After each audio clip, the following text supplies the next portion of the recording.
아까 이진동 대표님께서 주신 말씀에 이어서 하도록 하겠습니다. 올해의 한국 경제 성장 전망치가 0%대입니다. 아마도 이 코로나 시기 외에는 이런 멀쩡한 나라가 0%대 성장이라는 것은 거의 있을 수가 없는 일인 것이죠. 저는 이것은 부패 만연되어 있음을 국민 모두 다가 안다. 특히 경제의 불확실성 중에 어떤 대외 요인도 있는 것이지만 정치권이 그것을 불확실성의 진원지라는 것을 투자자 모두가 잘 알고 있다라고 생각을 합니다. 그 부패의 산실이 바로 대통령실이었습니다. 대통령 가족이었습니다. 이른바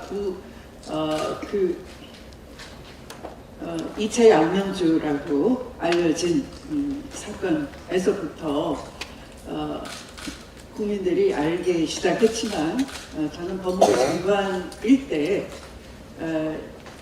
그 부패의 도이치모터스 주가 조작을 비롯한 자본시장을 교란하는 시장 질서를 흔드는 그런 부패가 수사가 막혀 있는데 그것은 바로 그 사람이 수사를 방해하고 있는 검찰총장 자리에 있기 때문에 이달을 감찰을 통해서 알아냈던 것이고요. 또 징계를 청구했던 것이고요. 그런데 법원의 이해 부족으로 바로 징계 청구하고 업무 배제를 했지만 법원은 일주일 만에 직무 복귀 선고를 내려줍니다. 그러니까 그때부터 직무인멸이 되고 더 탄력이 붙고 자신감이 생긴 것이죠. 제가 법무부 장관에서 물러나고 한 7개월 뒤에 정말 신생 언론사 뉴스버스를 저도 그때 처음 알게 됐습니다. 뉴스버스가 큰 보도를 했습니다. 바로 고발사주 사건이었습니다. 초과의 범죄 사실, 주가 조작을 비롯한 장모의 부동산 사기, 편취 부동산을 통한 그런 여러 사건들을 매장시키고 공소시효를 넘기기 위해서 수사할 수 없는 데다가 사건을 갖다 놓고, 예를 들면 의정부에 있는 인권감독관실에 장모 사건을 묻어놓는 겁니다. 어느 누구도 모르는 거죠. 그렇게 해서 공소시효가 지나가기를 기다리는 검찰총장이 있었던 것인데 바로 그것을 일부 뉴스타파나 이런 언론사가 알고서 보도를 했던 것이고, 그런데 그 보도를 한 기자와 또 그 보도를 가지고 의혹을 제기하면서 고발을 했던 최광욱, 황희석 등 정치인을 엮어가지고 고발장을 허위로 만들어가지고 당시 국회의원 김웅이 선거 준비를 하고 있었던 것이죠. 정치인 김웅 등과 이 고발장을 조성은이라는 한 여성을 통해서 접수시키라고 했던 것이 바로 고발 사주 사건이었는데 그걸 굉장히 용기 있게 보도를 했던 것입니다. 그런데 윤석열은 당시 이미 검찰총장직에서 물러나서 이제 다 드러나지 않습니까? 그 검찰총장이 정치를 하게끔 부추겼다는 것이 건진을 통해서 알려져 있고요. 또 노상원 수첩에 나오는 겁니다. 노상원이 이 계엄만 가담했던 것이, 기획했던 것이 아니라 이미 윤석열 검찰총장은 그때서부터 언제 검찰총장을 그만두고 언제 정치 준비를 어떻게 하고 그 다음에 언제 입당을 하고 그리고 이 고발사주 사건은 어떻게 대처하라 라는 것이 다 적혀 있고요. 또 명태균이라는 또 사람이 붙어가지고 그 고발사주 사건은 오히려 당시 국정원장 박지원 원장과 이 내부 제보를 했던, 용기 있게 공익 제보를 했던 조성은 씨가 짜고 친 것이다라고, 역공작이다 이렇게 프레임을 전환을 시켰는데 다수의 언론들이 거기에 놀아난 것이죠. 그런데 줄기차게 이 뉴스버스만 그 당시 이 고발사주 사건에 대해서 맹렬하게 용기 있게 고발하고 획기적인 보도를 했었습니다만, 그 당시 아쉬운 것은 우리 사회에 조금만 더 그런 뉴스버스의 진실 보도에 귀를 기울이고 힘을 보태 주었더라면 오늘의 이 사태는 막을 수 있지 않았나 생각합니다. 부패를 우리가 용납하고 침묵하는 동안 부패한 곳에 더 많은 이득이 돌아가는 이 구조를 우리가 용인하는 순간 혁신도 불가능한 것이고 경제성장은 불가능합니다. 그래서 이 0%대의 경제성장이라는 것은 내란 세력이 이미 그때부터 쑥대밭을 만들고 3년이 지난 오늘의 결과물이다. 저는 이렇게 생각한 겁니다. 빨리 이 내란 검찰 쿠데타 세력, 저는 일찌감치 이걸 검찰 쿠데타라고 외치고 줄기차게 검찰 전체주의가 온다, 나라 전체가 영구 독재의 길을 바꿀 것이다 이렇게 예언을 했었습니다. 뭐 구수한 윤석열은 그대로 저희 예언대로 따라하더라고요. 그래서 오늘의 이 결과물을 빨리 치우지 않으면, 빨리 치운다는 것은 내란 잔재 청산이고 내란 극복인데요. 지금 내란 세력이 다시 석방이 된다고 하지 않습니까? 구속기간이 조만간 끝나고 조건부 보석, 증거인멸할 우려가 있으니 접촉을 하지 마라 하는 그런 조건부도 싫다 하고서 이제 석방이 되는데, 여기에는 불법의 온상이었던 검찰이 아직도 내란을 협조하고 있기 때문에 그것이 끝나지 않은 겁니다. 만약에 제가 어제 우리 서인구 의원하고 같이 가서 추가 고발을 했는데요. 그 추가 고발대로 재구속을 얼마든지 할 수 있는 건데요. 그렇게 하지 않기 때문에 이 내란 극복이 굉장히 어려운 겁니다. 그래서 오늘 이 적절한 타이밍에 맞는 그런 이 혁신을 위해서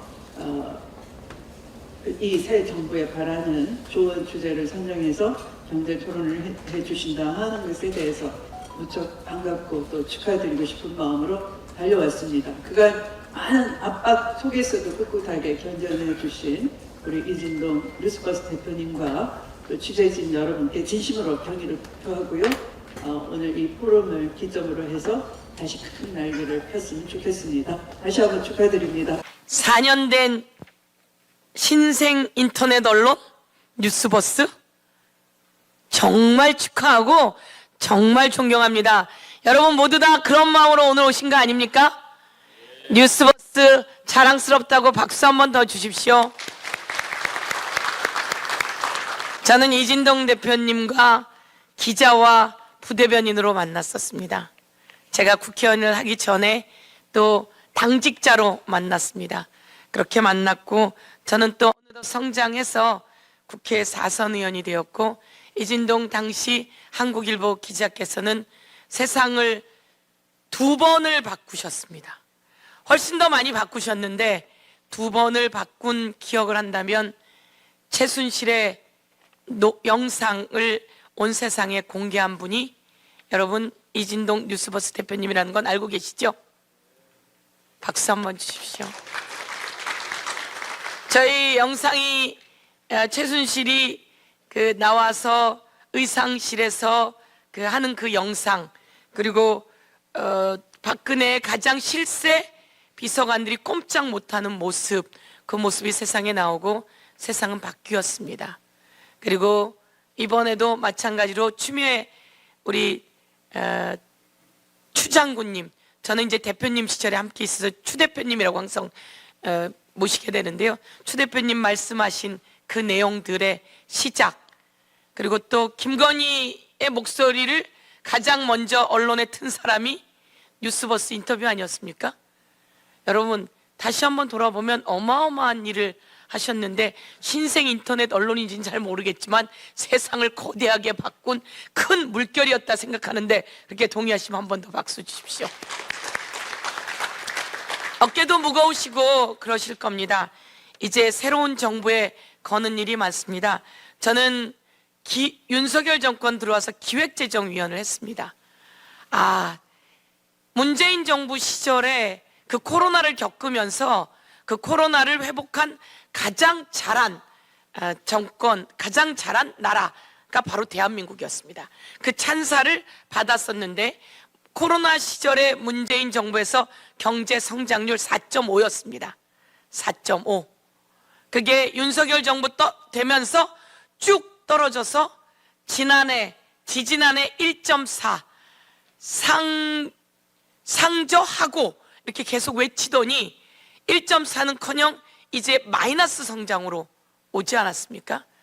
윤석열만 망가지면 괜찮은데 대한민국이 다 망가졌습니다. 지자체장을 만났더니 1,000억을 못 받았다고 합니다. 나라로부터. 왜? 세수가 부족하니까. 1,000억이면 지자체는 휘청거린답니다. 지자체도 휘청거리는데 작은 소상공인은 다 문을 닫고 빚더미에 앉았습니다. 이런 세상 만들어버린 윤석열 혼자 한 명 처벌로 되지 않습니다. 대한민국의 근본을 다 흔들어낸 윤석열 확실하게 저는 책임 물어야 된다고 생각하고, 이제 오늘 여러분께서 준비하신 한국 경제의 이 위기 어떻게 극복해낼 것인가, 오늘 귀한 말씀 주시는 발제자 교수님들께 다시 한번 감사드리면서 잘 듣겠습니다. 그리고 글로벌 경제가 불확실한 이 상태에서 트럼프 시대 2.0 어떻게 또한 극복할 것이냐, 중요한 주제인 것 같습니다. 잘 듣고 대안 만들어 가보겠습니다. 마지막으로 AI 강국을 향한 우리의 미래 전략. 제가 이재명 대통령 후보 시절에 직속 인구 미래 위원장을 맡아달라고 했습니다. 인구의 위기 오늘도 이야기하시는데 이 인구의 위기 어떻게 극복합니까? 대안을 저희가 많이 만들어 봤는데 10개의 대안을 내서 이재명 정부에 보냈습니다. 그런데 그 위기는 AI 강국으로 가는 성장 동력, 내일의 성장 동력으로 만들어낼 수 있다. 이렇게 저희들은 안을 짰습니다. 현재의 위기는 내일의 성장 동력, 그것은 누가 하기 나름이다. 바로 여기서 만들어내는 대안, 이재명 정부 그리고 또 우리 국회의원들이 하는 일이다 이렇게 생각하고, 추미애 대표님 그리고 또 양문석 의원님, 차규근 의원님 그리고 저 서영교 그리고 또 우리 그 부의장님 이석현 부의장님과 함께 많은 지혜를 모아서 여러분이 주시는 안을 입법이면 입법에다가 예산이면 예산에다가 정책이면 정책에다가 집어넣어서 세계 강국으로 도약하는 그 발판을 좀 만들어 보겠습니다. 오늘 와주셔서 감사드리고 귀한 토론회 부탁드리겠습니다. 감사합니다.